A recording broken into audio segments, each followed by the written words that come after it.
semuanya untuk bangkit berdiri. Kita akan menyanyikan satu lagu yang berjudul Oh Sukacitaku. Mari kita menyanyikan lagu ini dengan semangat dan dengan menggunakan gerakan ya.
Terima kasih Tuhan, pada kesempatan kali ini Engkau masih memberikan kami waktu sehingga kami bisa memuji, memuliakan serta mendengarkan firman-Mu.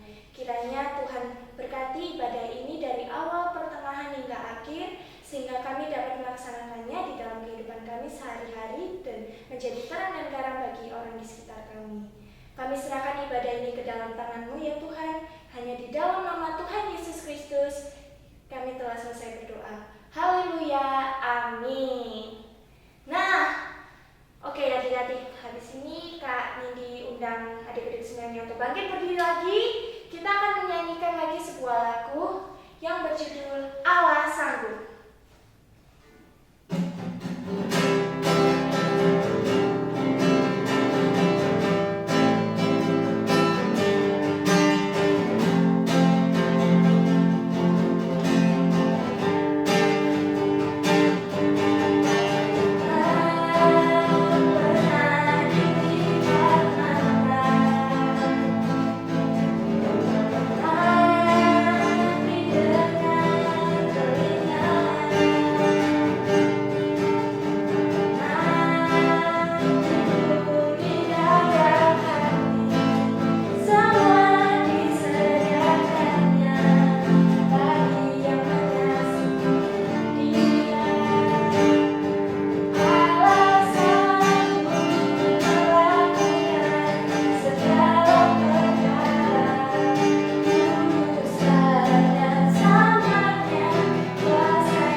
dibawakan oleh Kak Reni. Adik-adik semuanya udah siap kan ya untuk mendengarkan firman Tuhan? Mari, sebelum kita mendengarkan firman Tuhan, kita akan menyanyikan satu lagu yang berjudul Kusiapkan Hatiku Tuhan.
Mendengarkan cerita firman Tuhan.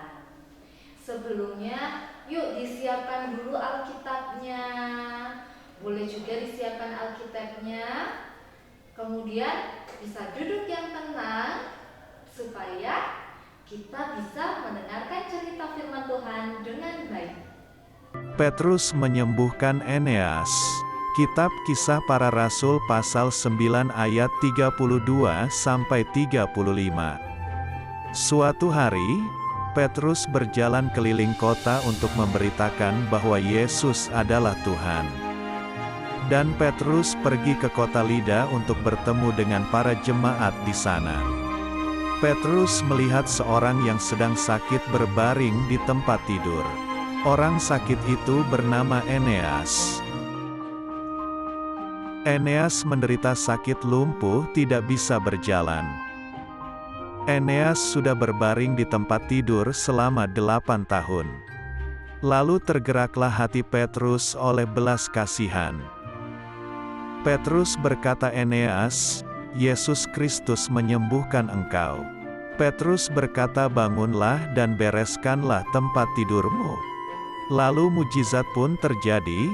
Kaki Eneas telah sembuh sehat kembali, kemudian bangunlah Eneas dari tempat tidur. Eneas sangat bersuka cita dan Eneas mengucap syukur terima kasih kepada Tuhan Yesus. Lalu semua orang di kota Lida dan Saron percaya kepada Tuhan Yesus. Selanjutnya Petrus melanjutkan perjalanan pergi ke kota Yope. Petrus membangkitkan Tabita. Sumber dari Kisah Para Rasul pasal 9 ayat 36-42.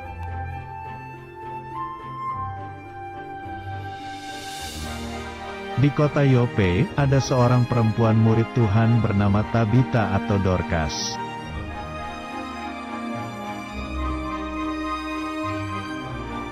Tabita suka berbuat baik dan suka memberi sedekah atau sumbangan kepada orang lain.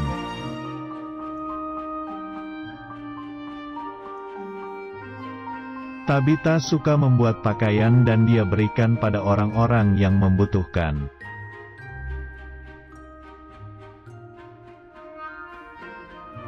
Suatu hari, Tabita terkena penyakit lalu dia meninggal.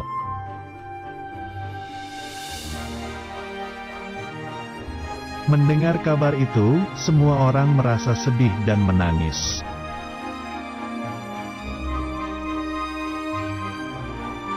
Kemudian mereka memindahkan tubuh Tabita ke ruang atas.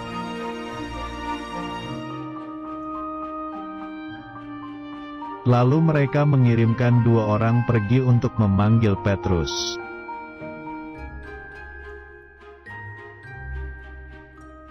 Petrus dari kota Lida pun datang dan orang-orang menangis sambil membawa baju buatan Tabita. Lalu Petrus menyuruh orang-orang yang menangis itu keluar ruangan.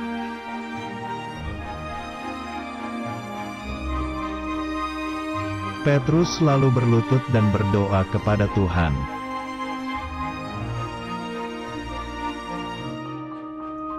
Setelah selesai berdoa, Petrus berkata kepada tubuh Tabita, "Tabita, bangkitlah."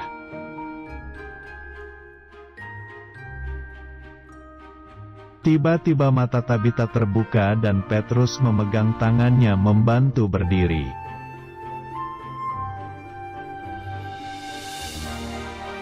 Petrus menunjukkan kepada orang-orang bahwa Tabita telah menjadi hidup kembali.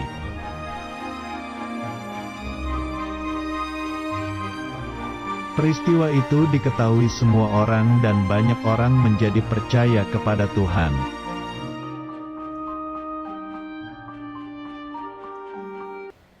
Ya, adik-adik yang dikasihi dalam nama Tuhan Yesus, video yang baru saja kita tonton bersama-sama bercerita bagaimana Petrus yang adalah murid Tuhan Yesus, dia menyembuhkan seorang yang bernama Eneas. Dari sakit apa? Betul sekali. Petrus menyembuhkan Eneas yang sudah 8 tahun mengalami lumpuh, tidak bisa bangun dari tempat tidurnya. Nah, kemudian yang kedua, Petrus menyembuhkan Ibu Tabita atau yang biasa disebut Dorcas. Ya, adik-adik yang dikasihi Tuhan, kalau kita baca bersama-sama dalam cerita firman Tuhan, dari ayatnya yang ke-34, Kak Reni bacakan ya. Kata Petrus kepada Eneas, "Eneas, Yesus Kristus menyembuhkan engkau. Bangunlah dan bereskanlah tempat tidurmu." Ya, adik-adik, Petrus menyembuhkan Eneas bukan karena Petrus mampu melakukannya, tapi ayat ini mengatakan bahwa Yesus Kristus menyembuhkan engkau. Itu artinya yang menyembuhkan Eneas adalah, betul sekali, Tuhan Yesus. Nah, kemudian setelah Eneas berdiri, mampu bangun, kemudian dia disuruh membereskan tempat tidurnya. Hal ini membuktikan bahwa Eneas tidak hanya mampu bangun, tetapi Tuhan Yesus menyembuhkan Eneas sampai benar-benar sembuh, sampai dia mampu membereskan tempat tidurnya. Kemudian dalam cerita Petrus menyembuhkan Ibu Tabita, dalam ayatnya yang ke-40 Kak Reni bacakan sekali lagi ya untuk adik-adik semua. Tetapi Petrus menyuruh mereka semua keluar, lalu ia berlutut dan berdoa. Kemudian ia berpaling ke mayat itu dan berkata, "Tabita, bangkitlah." Lalu Tabita membuka matanya dan ketika melihat Petrus, ia bangun lalu duduk. Ya, kembali lagi adik-adik. Ketika Petrus berada di depan mayat Ibu Tabita, yang dilakukan Petrus adalah berlutut dan berdoa. Nah, itu artinya lagi-lagi yang membangkitkan Ibu Tabita bukanlah Petrus, melainkan Tuhan Yesus yang berkarya melalui muridnya yaitu Petrus. Petrus duduk, berlutut, kemudian berdoa. Ya, sama seperti yang dilakukan Petrus dalam menyembuhkan Eneas, Petrus tidak mampu melakukan hal itu sendiri tanpa pertolongan Tuhan. Maka Petrus melakukannya dengan berdoa, meminta dengan sungguh-sungguh kepada Tuhan Yesus supaya Tuhan Yesus menyembuhkan Eneas dan juga membangkitkan Ibu Tabita. Ya, adik-adik yang dikasihi dalam nama Tuhan Yesus, kira-kira ada nggak salah satu adik-adik yang saat ini sedang menonton video ini pernah merasakan kesulitan atau merasakan menghadapi persoalan yang tidak bisa diselesaikan oleh adik-adik? Nah, misalnya nih dalam masa pandemi ini yang kita lewati, banyak hal yang harus kita sesuaikan. Banyak hal yang mau tidak mau menjadi berubah. Terkadang banyak kesulitan maupun tantangan yang mau tidak mau kita hadapi. Yang suka tidak suka, masalah itu harus kita lewati. Adik-adik yang tadinya sekolahnya mudah karena bertemu langsung dengan ibu guru atau bapak guru, tiba-tiba harus menonton dari layar HP atau layar laptop atau layar komputer. Ketika adik-adik mau bertanya, kalau ada yang tidak dimengerti, wah bagaimana caranya? Nah, pasti kita semua pernah merasakan kesulitan-kesulitan seperti itu. Tapi adik-adik, satu hal yang perlu kita syukuri saat ini setelah mendengar cerita firman Tuhan ini adalah bagaimanapun kesulitan yang kita alami, bagaimanapun tantangan-tantangan yang menghadang di depan kita, ada satu hal yang selalu bisa kita lakukan. Apa itu? Berdoa. Ya, apapun kesulitan, apapun pergumulan, apapun masalah yang kita hadapi, pasti kita masih bisa melakukan satu hal itu. Kita masih bisa berdoa.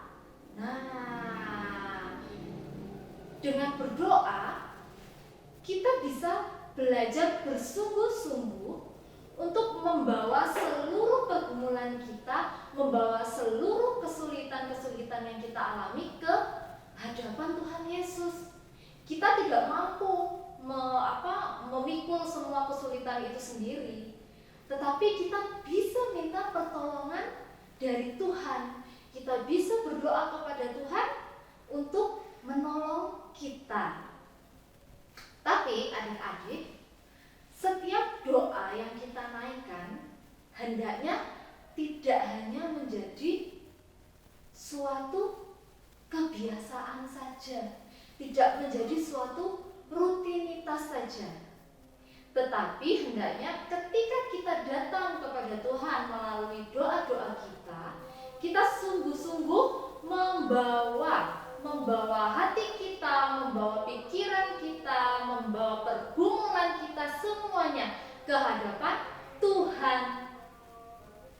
Sehingga Tuhan dengan kehendaknya akan menolong kita.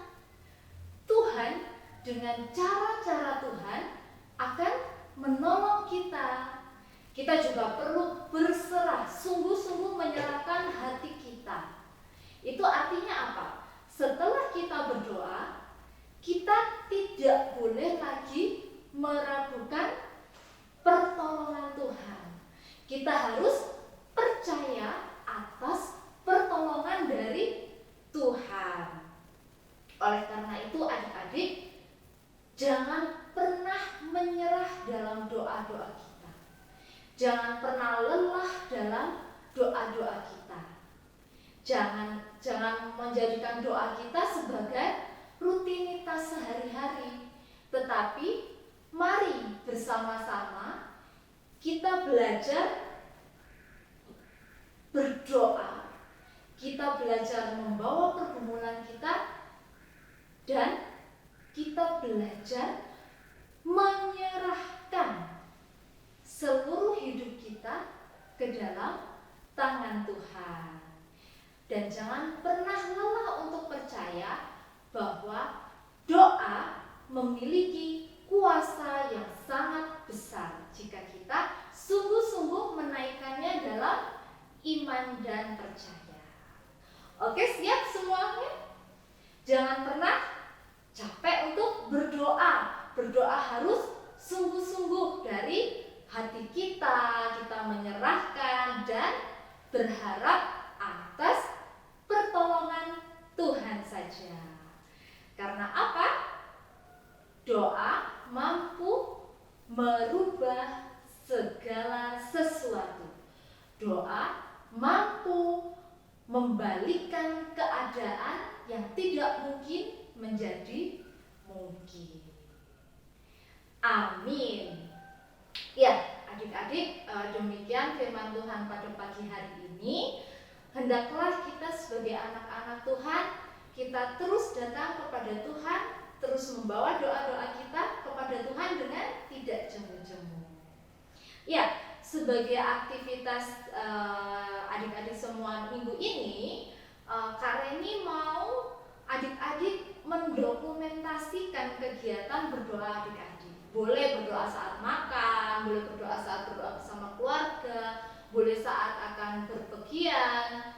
Doa apa saja ketika adik-adik berdoa boleh didokumentasikan sebentar, boleh dalam bentuk video ataupun foto, kemudian dikirimkan melalui Google Form yang sudah di-sharekan di grup komisi anak. Ya, demikian firman Tuhan, semoga boleh menjadi pegangan dalam kehidupan kita semua. Yuk, Kak Reni ajak kita semua untuk mengucap syukur atas firman Tuhan yang sudah kita dengar dengan berdoa. Kita lipat tangan, kita tutup mata, kita berdoa. Kembali lagi Tuhan, kami ke hadapan-Mu mengucap syukur atas cerita firman Tuhan yang sudah kami dengar. Ajar kami Tuhan, berikan kami kekuatan, tolong kami sehingga kami boleh bertumbuh menjadi anak-anak Tuhan yang selalu berdoa kepada Tuhan dengan hati kami, sungguh-sungguh menyerahkan doa kami ke dalam Tuhan dan boleh selalu berpengharapan hanya kepada Tuhan saja. Ajar kami Tuhan, berikan kami Roh Kudus-Mu sehingga kami mampu melakukannya, kami mampu menjadi anak-anak yang rajin berdoa. Di dalam nama Tuhan Yesus kami sudah berdoa. Amin. Nah, adik-adik, tadi sudah mendengarkan kan firman yang telah dibawakan oleh Kak Reni. Gimana nih? Kami didoakan adik-adik yang ada di rumah semuanya terberkati dengan firman yang telah dibawakan oleh Kak Reni dan dapat melaksanakannya di kegiatan sehari-hari. Nah, teman-teman semuanya, sekarang tiba saatnya kita akan memberikan persembahan. Oleh karena itu, kami diharap adik-adik semuanya yang ada di rumah dapat menyiapkan persembahannya dan dijadikan satu oleh milik mama papa sehingga nanti bisa diberikan saat ke gereja. Sembari memberikan persembahan, mari kita bangkit berdiri dan menyanyikan lagu Beri Syukur.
Bapa yang ada di surga, terima kasih Tuhan.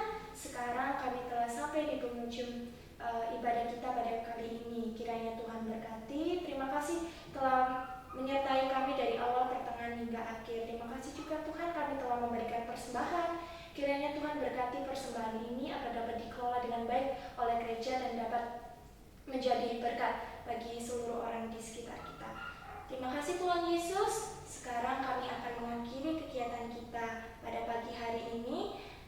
Kiranya Tuhan berkati teman-teman semuanya dalam kegiatan sehari-hari sehingga dapat bertemu kembali di minggu depan. Terima kasih Tuhan Yesus, kami serahkan doa kami hanya ke dalam tangan nama-Mu. Terima kasih Tuhan, haleluya, amin. Nah, adik-adik, Kak Nindi punya kabar gembira nih. Apa ya? Mulai minggu depan, mulai bulan Juli, kita akan melaksanakan ibadah secara onsite yang akan dilaksanakan di gereja kita di GKI Batu. Oleh karena itu, Kak Nindi berharap adik-adik mulai minggu depan bisa bangun lebih pagi, kita bisa bersiap-siap untuk berangkat ke gereja. Kita akan bersama-sama secara tatap muka. Nanti adik-adik semuanya akan bertemu dengan Kak Nindi, Kak Reni, dan kakak-kakak pelayan PCA yang lainnya. Ditunggu kehadirannya ya minggu depan. Untuk info selanjutnya nanti akan disampaikan di WA Group.